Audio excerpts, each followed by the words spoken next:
Senator Ted Cruz, thank you so much. Great to have you here with us. We appreciate it. Thank you for joining us. This week, obviously, we all know North Korea, the summit in Singapore. People are saying, what do we give? What do we get? What's your takeaway? Well, it's probably too soon to tell. But at the end of the agreement, the president, Kim Jong-un, signed what purports to be an agreement where Kim Jong-un suggested, that committed on the face of it, to denuclearizing the Korean Peninsula. Now I entered these talks with deep skepticism. I think there's reason for skepticism. Both Kim Jong-un, his father, his grandfather before him, they've all demonstrated a long pattern of a willingness to lie, of a willingness to make empty promises. And we've seen past U.S. administrations fooled by those promises. So I enter with deep skepticism, but at the same time, hope. I mean, if in fact North Korea will denuclearize, that would be an incredible achievement, both for American national security and for the security of the globe. So I'm hopeful, but I'm also reminded of the old Reagan admonition with regard to the Soviet Union: trust but verify. What I have urged the president and the vice president is, I'm not even sure I'd start with the trust part. I'd just start with verify. But the fact that they're making the promise to begin with, that's a good first step. Now, we know we're heading into what will be a truncated recess for folks here on Capitol Hill. What agenda items in the Senate, specifically on the GOP side, are you looking to get done, if any, before the midterms? Well, listen, that is an open and active debate right now in the Republican conference. There's some, I think, who are, largely focused on judicial confirmation, on more house cleaning type matters, rather than moving forward big victories between now and Election Day. I think that's a mistake. If you look back the last year and a half, it is remarkable the successes we've seen. It's remarkable. I think the four big domestic priorities were tax reform, regulatory reform, Obamacare, and judges. We've seen incredible victories on all four at a level nobody would have predicted. What I am urging my colleagues to do is let's not let up. Let's continue to score major victories for the American people. And let's pass them. Let's get big victories. For example, on tax reform. Let's make the individual tax cuts permanent. Let's make the small business tax cuts permanent. Let's make expensing permanent. On regulatory reform, codifying major reg reform, things like passing the REINS Act that says any economic regulation that imposes more than $100 million of cost on the economy can't go into effect without an affirmative up-down vote from Congress. What about immigration? It's an issue that obviously you remember very well from the debates from the primary with the now Commander-in-Chief, at that point your competition. And that is an issue that seemed to get a lot of people behind Trump. It was an essential part of the movement.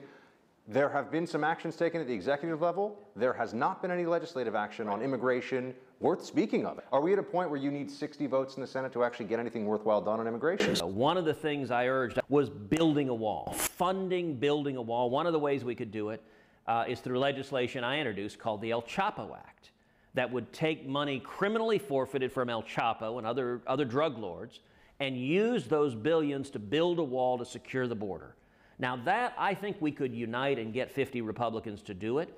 And that's legislation we could take up on reconciliation. The Democrats couldn't filibuster it. In terms of delivering a big win for the American people, if we could come back and in August or September, October, pass funding and begin building a wall, I think that'd be a big victory for the voters. Senator Cruz, I also want to ask you about what's going to happen with the Supreme Court. Yep. People are talking about a possible upcoming vacancy. I'm sure that will lead to some very interesting fireworks in the Senate among your colleagues here. Do you have any expectations? Do you have any sense of where that's going to go? I know I'm asking you to read the tea leaves, but how do you read them? I think there is a very good possibility that we'll see a vacancy this summer. There's been widespread speculation. It's expected the next justice likely to retire would be Justice Kennedy. He's been on the court now 31 years. That's a long time. He's had an incredibly consequential tenure on the court. The term will end, typically the Supreme Court's term ends the end of June. So if there is to be a retirement this year, the most likely time would be sometime in July or August, just after the end of the term. And if that happens, if there is a vacancy, I would expect the administration to make a nomination quickly. And the Senate to take up confirmation hearings and to confirm a justice in the next several months. And so that's up to Justice Kennedy. You know, there is a bad history of elected officials trying to encourage justices to leave. He'll leave on his own schedule. I feel like I would be remiss if I didn't ask, would you consider it, if asked, to step up to the court? I will say it is humbling to be discussed in that context, and others have suggested that.